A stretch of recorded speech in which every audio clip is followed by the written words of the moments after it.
사랑과 섬김의 삶 이런 제목으로 말씀의 은혜를 함께 나누겠습니다. 사랑과 섬김으로 가는 삶이라고 하는 책에 나온 글입니다. 아낌없이 주는 나무 그런 이야기예요.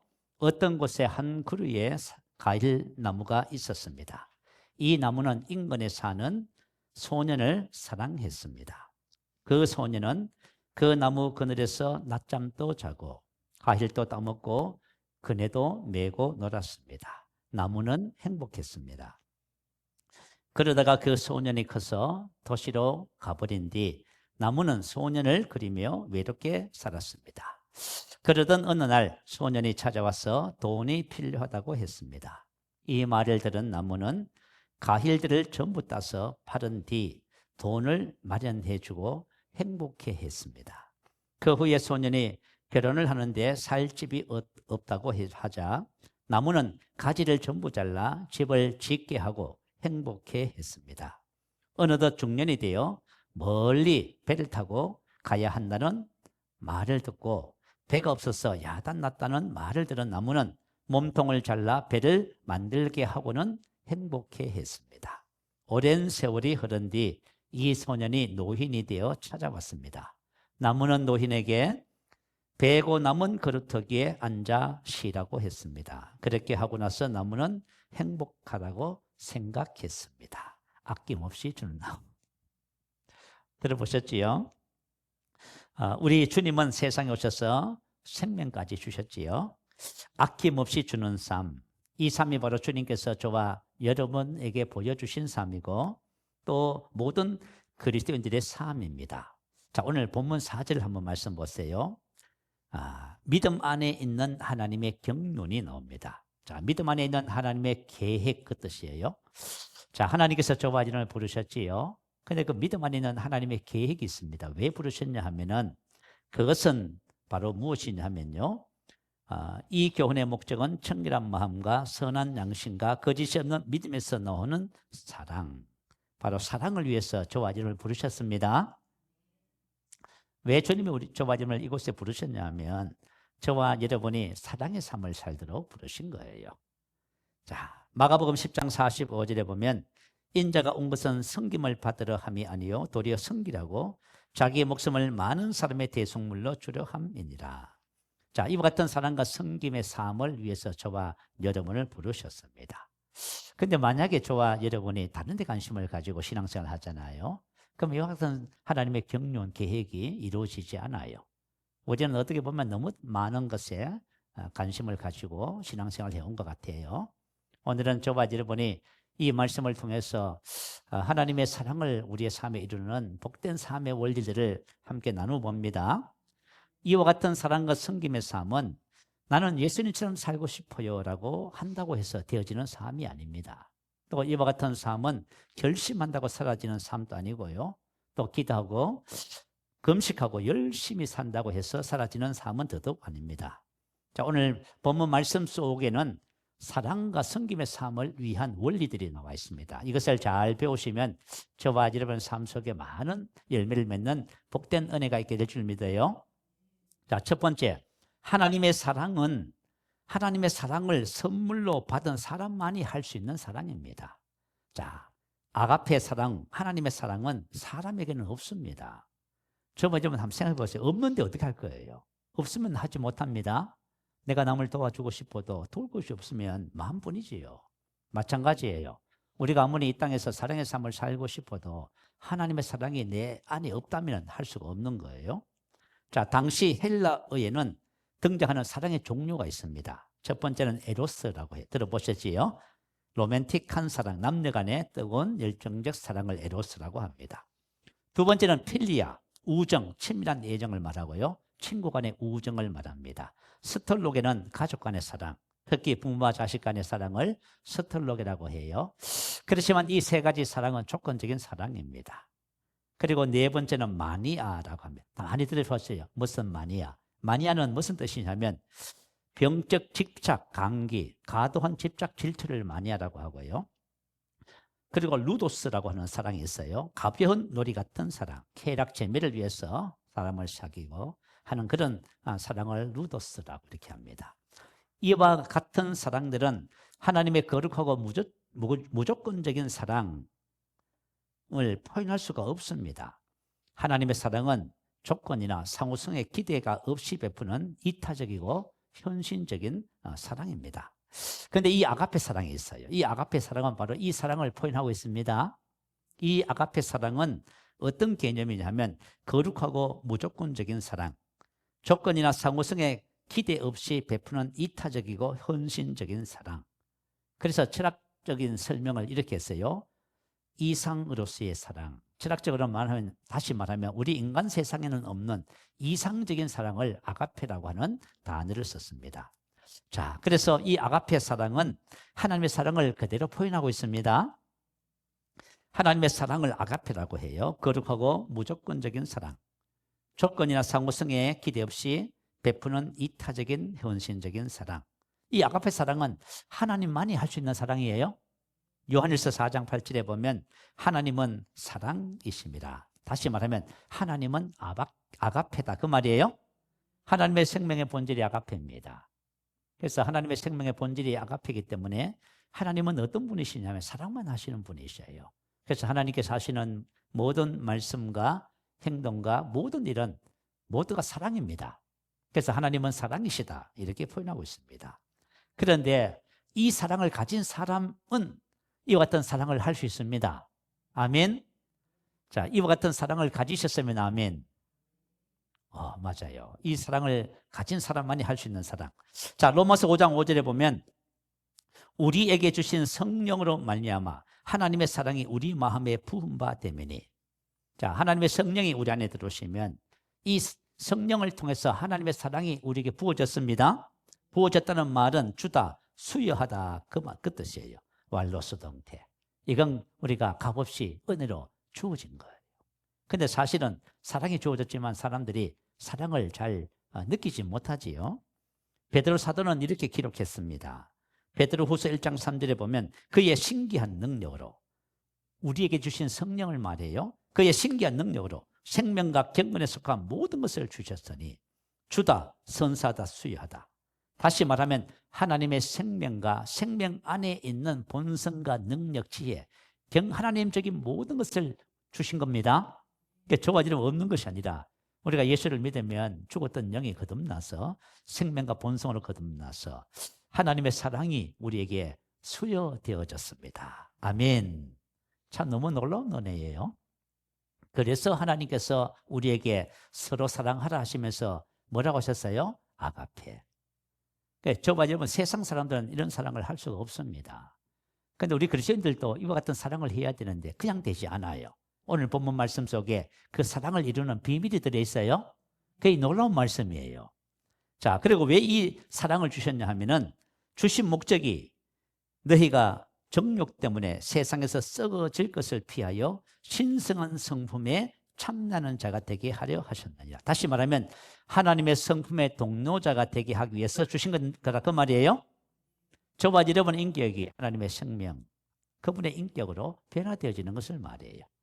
하나님이 주신 우리 영 안에 있는 생명이 혼으로 전이 되어서 우리의 인격과 우리의 삶에 사랑이 나타나는 거예요. 이것을 위해서 주신 거예요. 근데 이제 우리가 만약에 주신 것을 알고 이 주신 것을 삶에 적용하기 시작하면 저와 여러분의 삶 속에서도 이와 같은 놀라운 사랑의 삶이 시작되어집니다. 하나님이 주신 그리스도인의 삶은 하나님의 사랑이 우리 안에 있는 하나님의 사랑이 우리를 주장해야 돼, 지배해야 돼요. 그래야 사랑이 나타나는 거예요. 에베소서 5장 18절에 보면 술 취하지 말라 이렇게 말씀하셨어요. 이 왜 술 취하지 말라 하셨냐면 이는 방탕한 것이니. 근데 술 취함과 성령 충만이 똑같아요. 오직 성령의 충만을 받으라. 자, 취했단 말은 술 취하게 하다, 도취시키다. 그런 뜻이에요. 제가 처음에 옛날에 청년 때 그죠? 처음으로 친구들하고 술을 먹었는데 어떻게 먹었는지도 모르겠어요. 버스를 타고 집에 와서 버스에서 내렸는데 갑자기 땅이 이렇게 되더라고.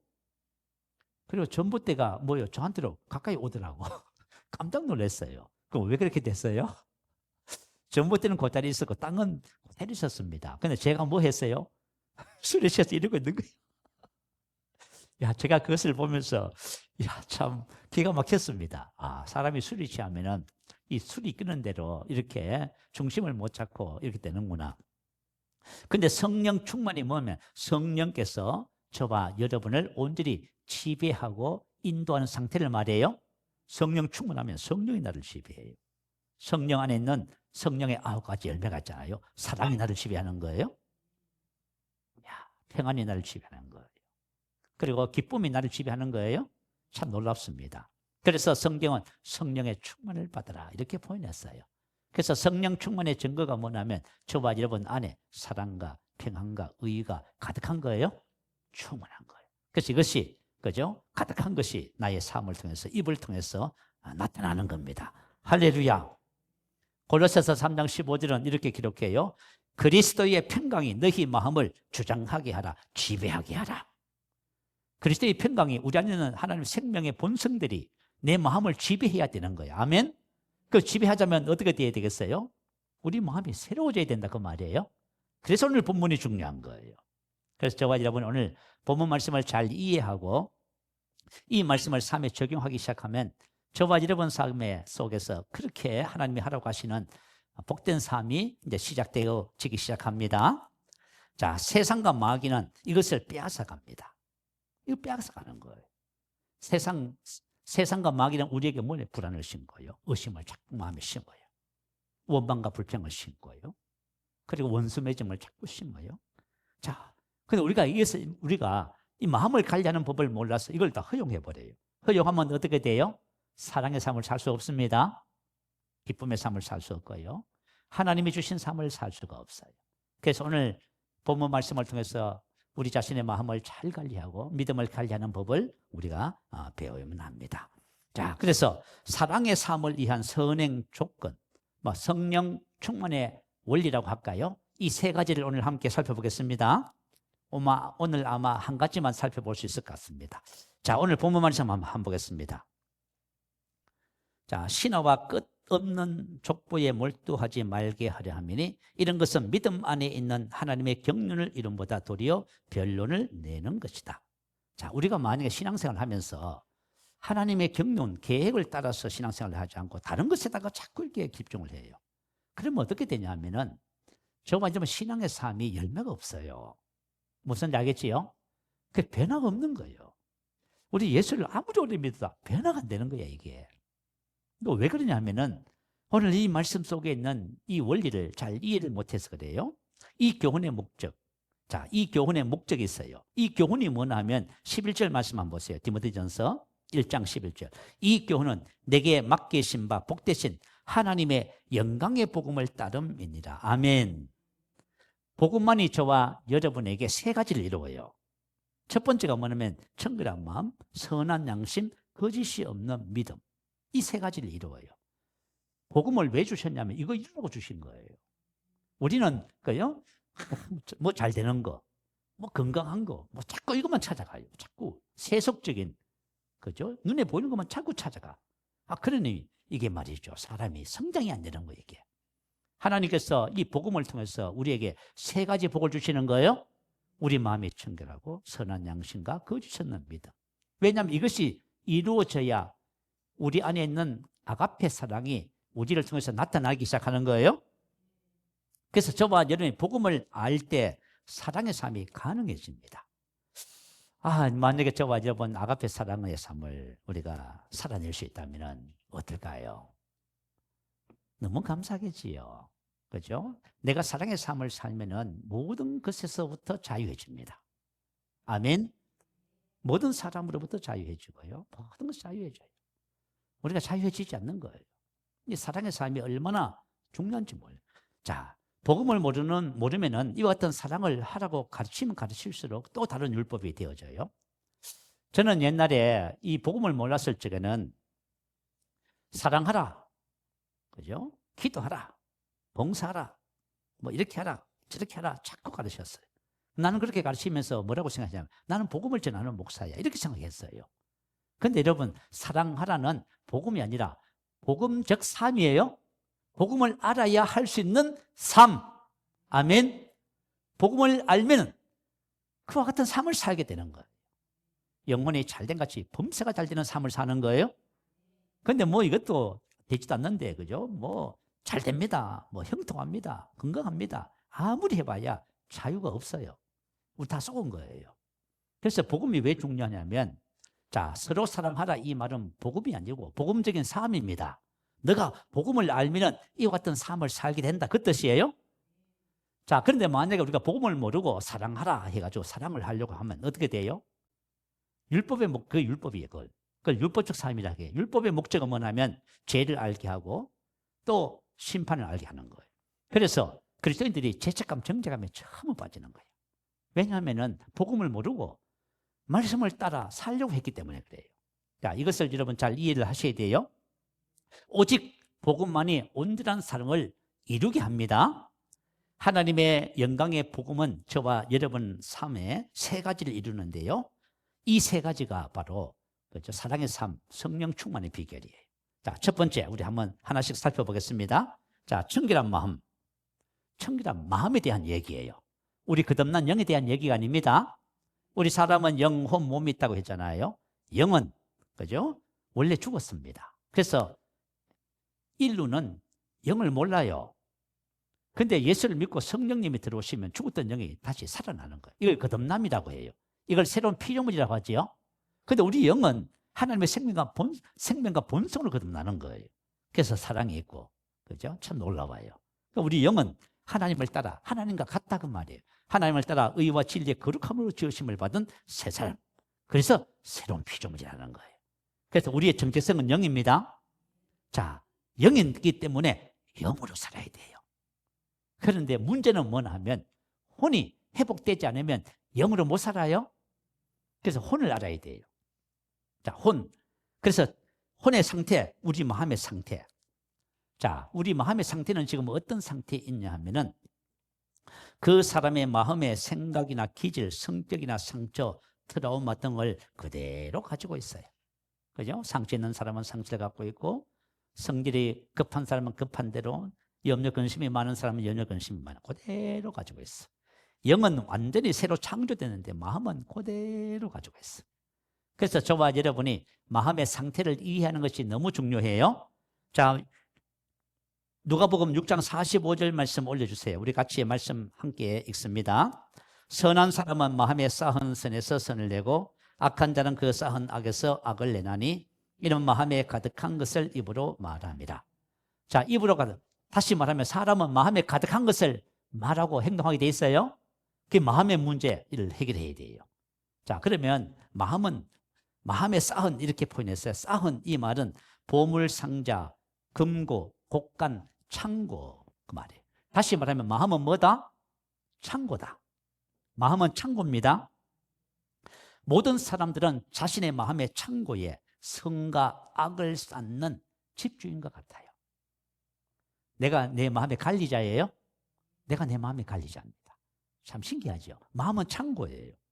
내가 만약에 짜증을 내면은요. 내가 만약 짜증을 내면 내 마음의 창고에 뭘 쌓는 거예요? 짜증 그 끝나지 않아요. 마음의 창고에 짜증이 쌓여버려요. 계속 짜증을 반복하면요. 점점 굳어지게 되는 거예요. 그죠? 그래서 이 사람이 짜증의 사람이 돼요. 그래서 어느 날 짜증 낼 만한 일이 생기면 뭘 내요? 사랑해요? 못해요. 짜증을 내요. 내가 만약에 짜증을 냈다는 말은 무슨 뜻이에요? 내 마음의 창고에 뭐가 쌓였다? 짜증이 쌓여 있다 그 말이. 그죠? 왜냐하면 내 마음에 가득한 것을 입으로 말하기 때문에 그래요. 그러니까 여러분 이걸 잘 이해를 하셔야 돼요. 아멘. 이걸 잘 이해하면은 내가 내 마음을 관리자구나. 내가 내 마음을 아름답게 관리해야 되는구나. 이걸 이제 발견하게 되는 거예요. 자, 원망도 같은 원리예요. 자, 내가 원망하면요. 마음의 창고에 원망이 자꾸 쌓여요. 내가 원망을 계속 반복해서 계속해요. 그러면 내 마음이 원망의 마음이 돼버려요. 그죠? 그래서 누가 조금만 원망이 나오네. 불평이 나오고. 낙심도 마찬가지예요. 우울도 마찬가지고 슬픔도 마찬가지. 크게 슬퍼할 일도 우울할 일도 낙심할 일도 아닌데 조금만 문제만 생기면 낙심에 착 빠져. 왜 그래요? 내 마음에 낙심이 쌓여 있어요? 그래서 그런 거예요. 상처도 마찬가지예요. 우리 상처가 닿다고 하잖아요. 그 상처가 쌓여 있는 거예요. 근데 그 받은 상처를 해결하려고 하지 않고요. 또 말하고 또 말하고 또 나 상처 받았어. 자꾸 그래. 그러면 상처가 강화되어 가지고 이거 해결이 안 되는 거예요. 술이라든가 도박 그리고 담배 이게 다 마찬가지예요. 자, 그래서 우리 마음은 내가 마음의 관리인으로 집주인인데 내가 잘못하면 악한 것이 계속 쌓이는 거예요. 내가 만약 선을 계속 해하면 뭐가 쌓여요?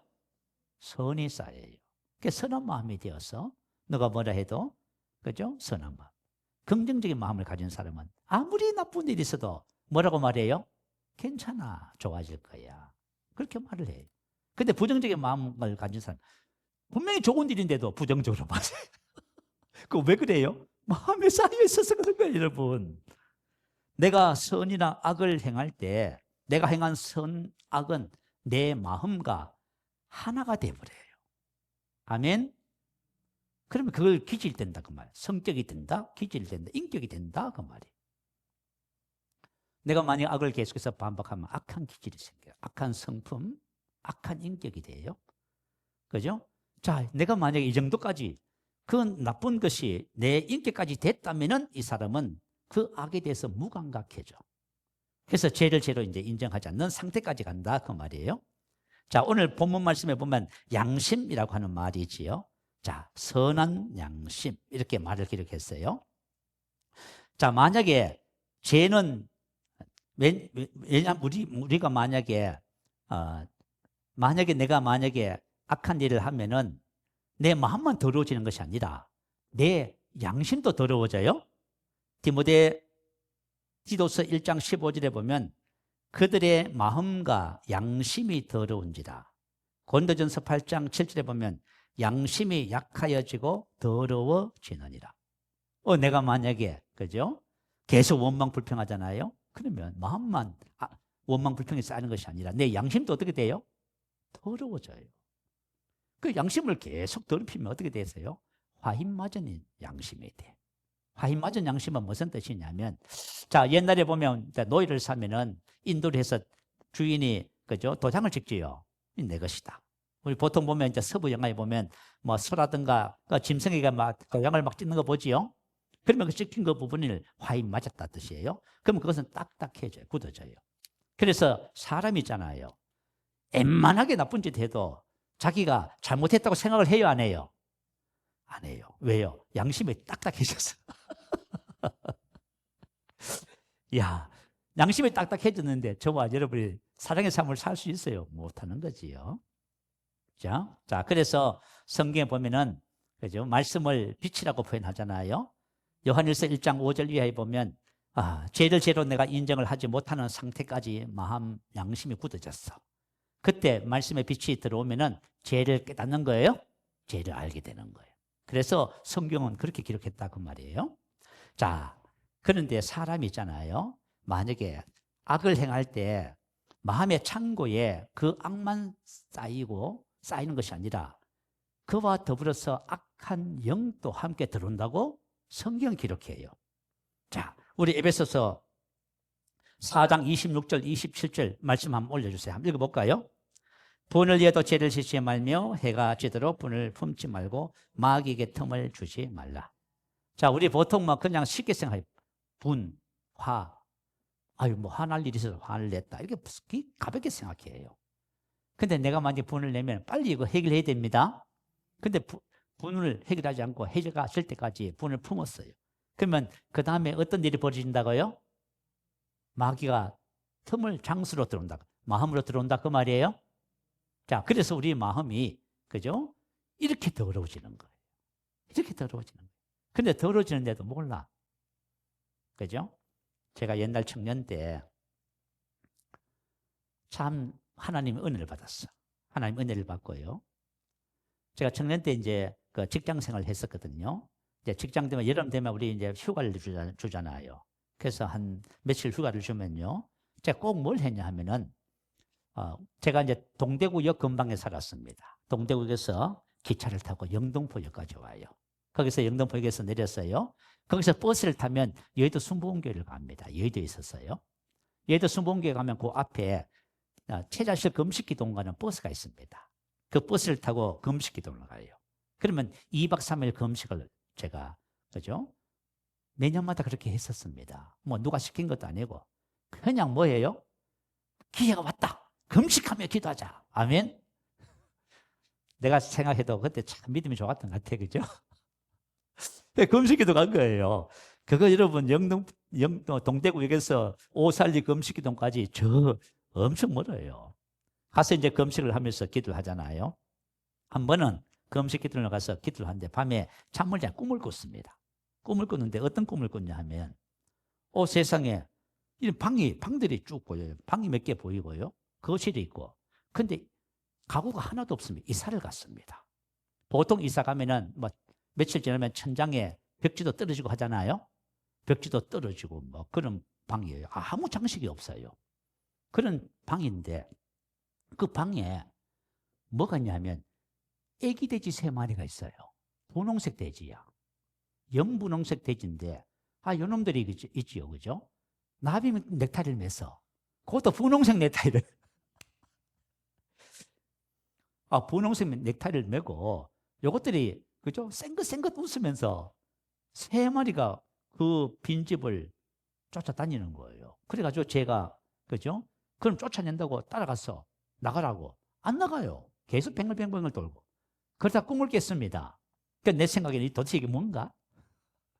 이해가 안 되잖아요. 이 도대체 뭔가? 그리고 제가 그죠? 예수를 믿고 그죠? 2년, 3년 차 되었을 때 신학교를 왔습니다. 야, 아무것도 모르고 신학교를 온 거예요. 신학교를 왔는데 신학교 1학년 때 책을 하나 사봤어요. 그 책 제목이 뭐냐면 안방 속의 돼지떼. 돼지떼. 뭐예요? 안방 속의 돼지떼요. 그걸 읽어보니까 우리가 인생의 삶을 살면서 분을 내고 원망하고 불평하고 짜증내고 나쁜 짓 하잖아요. 그러면 그것을 품어버리면 악한 영이 뭐예요? 통로를 통해서 들어오는 거예요. 그래서 안방 속의 돼지떼예요. 그래서 제가 뭘 깨달았냐면 그때 내 마음이 아무런 장식이 되어 있지 않구나. 사람들이 그걸 몰라요. 자기가 대단한 줄로 생각하는데요. 우리 영적으로 보면 우리 마음이 그죠? 아무것도 장식이 안 되어 있는 거야. 우리 베드로 제가 전서 3장에 있는 말씀을 하나 찾아서 읽어드릴게요.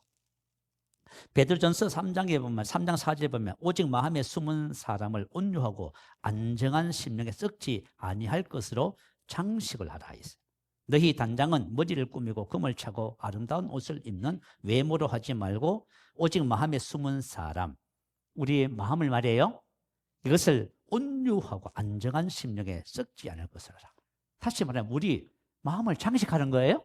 뭐래요? 온유한 마음으로, 겸손한 마음, 사랑의 마음, 기쁨의 마음으로. 여기 장식하는 거예요. 그때 제 마음이 뭐예요? 텅빈 마음에 이사 나가고 청소 안 된 집 벽지가 떨어지는 마음. 그 마음에 누가 들어앉아서 살고 있어요? 더러운 영이 들어서 살고 있는 거예요. 그게 제 마음이었어요. 뭐 제가 뭐 알았나? 근데 아무도 몰라 이걸. 그러니까 예수 믿으니까 그죠? 하나님 말씀을 아니까 대단한 걸로 생각해요. 그렇지 않아요, 여러분. 오늘 말씀을 통해서 우리 마음을 깨끗하게 하는 이제 원리를 잘 배우시면 됩니다. 자, 그래서 성경에 보면 잠언서 4장 23절은 뭐라고 하냐면 무릇 지킬 만한 것보다 우리가 지킬 것이 참 많아. 근데 더욱 내 마음을 지키라 했어요. 우리 마음을 지키랍니다. 왜냐하면 생명의 근원이 이에서 나는 거예요. 행복과 축복과 모든 근원이 어디서 나요? 여러분 마음에서 나오는 거예요. 내 마음에서 나오는 거예요. 그죠? 내 마음이 교만하면 망하는 거예요. 내 마음이 높으면 어떻게 돼요? 망하는 거죠. 어떻게? 하나님의 말씀을 아무리 들어도 그죠? 하나님의 은혜를 받지 못해. 이봐요. 내 마음이 그렇게 중요한 거예요. 자, 잠언서 4장 23절 이렇게 마음을 지키라고 말해놓고는 구부러진 말을 내 입에서 버리며 삐뚤어진 말을 내 입술에서 멀리하라. 내 눈, 내 발 악에서 떠나게 하라. 이게 뭐예요? 마음을 지키는 거예요? 왜냐하면 내가 만약에 여러분 아무 생각 없이 그냥 짜증내고만 해봐. 그러면 그게 우리 마음이 어떻게 돼요? 다 쌓이는 거예요. 그게 쌓여서 저가 여러분 인생의 삶에 그것이 계속 영향을 미쳤어. 나를 완전히 망하게 하고 관계를 어렵게 만들고 고통스럽게 만드는 거야. 자, 그러면은 청결한 마음의 비결이 있어요. 오늘 마음을 정결케 합니다. 자, 마음을 정결케 하는데 에베소서 4장 20절 23절 오늘 말씀 올려주세요. 자, 같이 한번 읽어보겠습니다. 시작. 오직 너희는 그리스도를 그같이 배우지 아니하였느니라. 진리가 예수 안에 있는 것 같이 너희가 참으로 그에게서 듣고 또한 그 안에서 가르침을 받으실진대 너희는 유혹의 욕심을 따라 썩어져가는 구습을 따르는 옛사람을 벗어버리고 오직 너희의 심령이 새롭게 되어. 자, 성경은 저와 여러분의 심과 영이 새롭게 되어야 된다고 말하고 있습니다. 자, 심과 영이 이게 무슨 말이냐면 고린도후서 7장 1절에 보면 우리는 하나님을 두려워하는 가운데서 거룩함을 온전히 이루어 육과 영의 온갖 더러운 것에서 자신을 깨끗하게 하자. 육체의 일. 다시 말하면 미움시기, 질투, 쌓여있는 것, 그것들. 그리고 뭐냐면 영, 더러운 영. 그것을 통해서 들어왔던 더러운 영, 악한 영을 말해요. 이걸 어떻게 해야 된다고요? 깨끗하게 하자. 할렐루야. 이걸 깨끗하게 해야 된다고 말이에요. 자, 그러면 어떻게 하면 깨끗해지느냐? 오직 너희는 그리스도를 그같이 배우지 아니하였느니라. 진리가 예수 안에 있는 것 같이 너희가 참으로 그에게서 듣고 또한 그 안에서 가르침을 받으실진대. 예수 안에 있는 진리, 복음이 이걸 가능하게 만들어줘요. 복음. 예수 안에 있는 진리를 알면은 좋아지면 깨끗한 마음 됩니다. 할렐루야. 이건 말이죠. 세상적인 방법으로 해도 소용없어. 안 돼. 예수 안에 있는 진리를 알면 좋아지면 다 회복돼. 자, 그래서 뭐라고 기록하냐면은 너희가 참으로 그에게서 듣고, 자, 듣는 것이 중요해요. 아쿠오, 듣다. 들어서 깨닫다. 예수님께서 뭐라 하셨냐면 말씀을 듣는 사람들에게 귀 있는 자는 뭐라 하셨어요? 들어라. 그래서 귀 있는 자는 들어라. 근데 귀는 가지고 있는데 말씀이 안 들려오는 거예요. 귀가 있고 말씀이 들려오면은 저가 좀 전부 다 변합니다. 아멘. 왜냐하면 복음은 하나님의 능력이거든요. 복음이 저와 여러분의 인생을 완전히 영혼이 잘된 사람 만들어요. 영혼이 잘 되면 범사가 잘 되게 돼 있어. 이 축복의 사람 만든단 말이에요. 근데 이게 뭐냐면 아쿠오 들어서 깨닫다 그런 뜻이에요. 그리고 나서 뭐라고 하냐면 그냥 가르침을 받으실진데 디다스코. 이 제자 훈련의 말이에요. 이 말은 무슨 뜻이냐면 복음의 진리를 듣고 깨달아서 이 말씀이 나의 삶에 적용할 수 있는 수준까지 가라 그 말이에요. 말씀을 내가 듣고 배웠어요. 어디까지 가야 돼요? 이걸 여러분 삶에 적용할 줄 알아야 된다고 말이에요. 그 제자 훈련 디다스코라고 하는 단어는 그죠? 스승과 제자 사이에서 말씀을 그냥 지식으로 공부하는 것이 아니에요. 이 말씀을 반복하고 습득해서 이 말씀을 나의 삶에 적용할 수 있는 단계까지 가도록 만들어주는 거예요. 무슨 말인지 알겠지요? 우리 학생들이 대학을 다니면서 공부를 합니다. 근데 대학에서 배운 거 사회에 나가면 하나도 못 씁니다. 그건 지식이야. 그래서 그죠? 큰 기업에서는 대학과 협약해가지고요, 자기 기업에 필요한 인재를 양성하기 위해서 실질적인 교육을 해. 무슨 말인지 알겠지요? 우리가 신앙생활을 하는 데 있어서 그냥 대충 신앙생활을 하면 어떻게 돼요? 여러분, 복음을, 이 축복을 하나도 못 누리는 사람 되는 거예요. 여러분 잘 명심하시기 바라요. 자, 그리고 나서 어떻게 하라고 했냐면, 자, 이 복음의 진리를 알고 그 다음에 적용이 나와요. 유혹의 욕심을 따라 썩어져가는 구습을 따르는 옛사람을 벗어버리고 오직 너희 심령이 새롭게 되어. 유혹의 욕심을 따라 썩어져가는 옛사람을 벗어버리고, 이 말은 마음에 쌓여있는 옛사람을, 그 말씀을 하고 있는 거예요. 우리 마음에 여러분 다 쌓여있는 거예요. 마음에 다 쌓여있는 거예요. 지금 쌓여있는데 이것을 어떻게 되냐, 벗어버려야 되는 거예요. 에베소서 4장 31절에 보면 너희는 모든 악독과 노함과 분냄과 떠드는 것과 비방하는 것을 모든 악의와 함께 버리고 아르테토 깨끗이 쓸어버리다, 제거되게 내버려두다. 다시 말하면 제 마음에, 여러분은 일단 그죠? 두고 제 마음 속에 흠과 점이 없어야 된다 그 말이에요. 아멘. 내 마음이 그죠? 증거 흠이 없어야 돼. 깨끗해야 돼. 참 놀라운 은혜지요. 이거 참 세상적으로 불가능해. 근데 저와 여러분 가능합니다. 자, 그죠? 다시 말하면 우리 내 속에 점과 흠이 없어야 돼.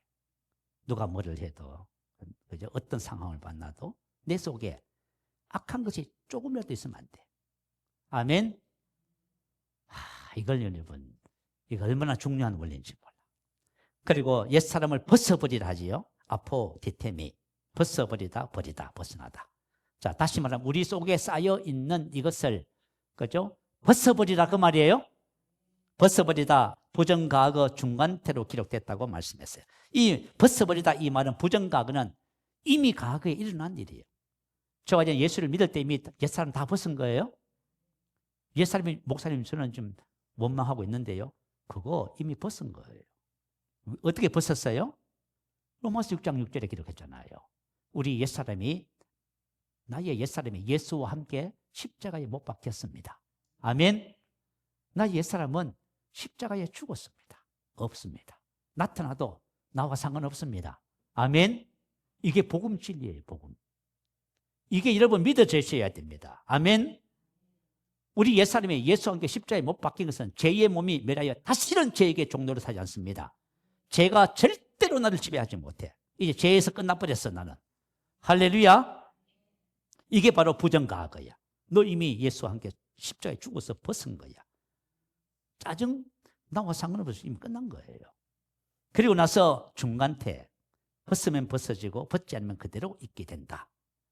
그런데 이 마음과 그죠? 생각과 몸에 옛 것들이 습관적으로 기질과 성격으로 인격으로 습득되어져 있어요. 그래서 어떤 상황이 벌어지면 그게 막 펄떡펄떡 나오는 거예요. 그때 뭐 한다고요? 벗으면 벗어지고 안 벗으면 그대로 있다. 아멘. 그 내가 어떻게 보냐면, 그죠? 누가 뭐라고 해가지고 서운함이 찾아와, 짜증이 나와. 그럼 내가 뭐라 해요? 그 서운함, 짜증은 내가 아닌데, 나 예수와 함께 죽었는데 떠나가. 이게 벗는 거예요? 어려워요, 쉬워요? 근데 예수 안에는 진리를 모르면 못해. 예수 안에는 진리를 알면 여러분 인간관계 속에서 절대로 화내고 짜증과 안 해요. 제가 어떤 글을 읽었는데요. 화를 절대로 내지 않는, 그죠? 원리, 이렇게 이런 게 있더라고요.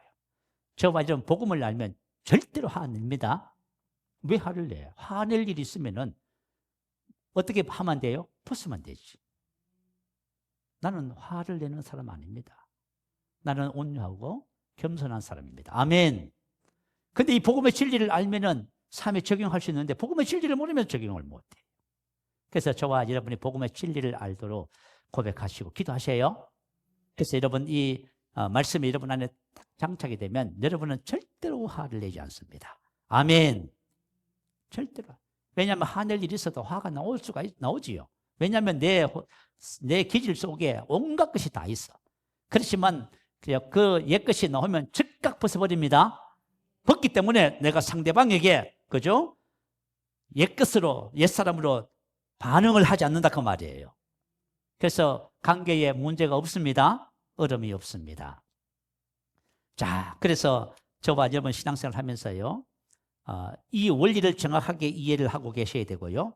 또 한 가지 제가 더 말씀을 나누고 싶은 것은, 자, 우리가 인생을 살다 보니까요, 예수를 믿는데 왜 이렇게 어려움이 많은지 모르겠습니다. 어려움 많지요? 예수 믿으면 편안했으면 좋겠지요? 그죠? 아무 문제 없고 그냥 형통하고 다. 그런데 예수를 믿으니까 문제가 더 많네. 이야, 문제가. 그래서 야고보서 1장 2절에 내 사랑하는 형제들아 여러 가지 시험을 만나거든. 그래 여러 가지 어려움을 만난다 그 말이에요. 그래서 사람들은 여러 가지 시험을 만나면 문제다, 고통이다, 괴로움이다 이렇게 생각해요.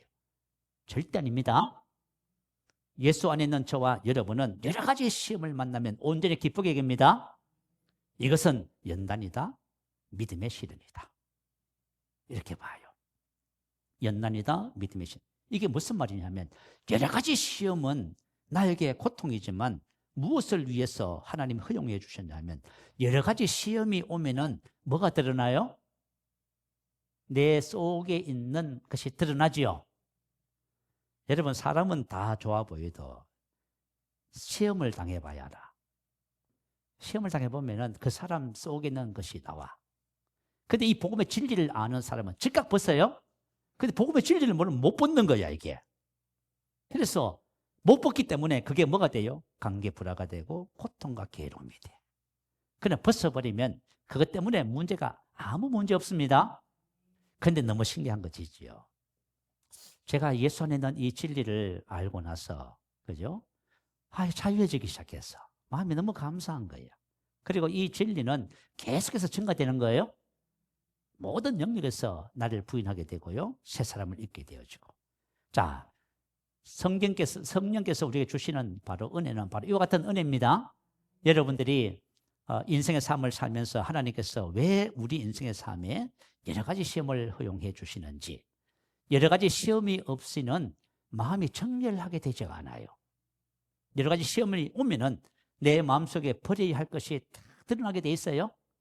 우리 학생들이 이런 말씀들을 잘 이해를 하고 어릴 때부터 이 복음의 진리를 삶에 적용해서 살아갈 수 있는 삶이 된다면 앞으로, 그죠? 60년, 70년 인생이 얼마나 행복할까? 이야, 참. 여러분 한번 생각해 보세요. 얼마나 행복할까? 근데 이 말씀을 만약에 안 받아들이면 고생을 좀 하실 거예요. 모든 면에서 고생을 하는 거예요. 그래서 하나님께서 우리에게 복음을 주신 것은 복음을 통해서 청결한 마음을 얻게 하시려고 주신 거예요. 그래서 여러분들이 복음의 진리를 정확하게 이해를 하고 그것을 삶에 적용해서 옛것을 전부 버리시기 바랍니다. 옛것을 버리기 시작하면 심령이 깨끗해집니다. 자, 이 깨끗한 마음 속에 우리 안에 있는 하나님의 영이 우리 마음을 지배할 수 있습니다. 그래서 사랑이 충만해지고 기쁨과 감사가 충만해지는 복된 삶이 됩니다. 아멘. 자, 우리 오늘 여기까지만 말씀을 나누겠습니다. 자, 우리 한번 말씀을 생각하면서 기도하시겠습니다. 우리의 삶은 어떻게 보면은 복음의 진리를 가지고요, 매일 저마저 새로워지는 삶을 사는 그죠? 가정입니다.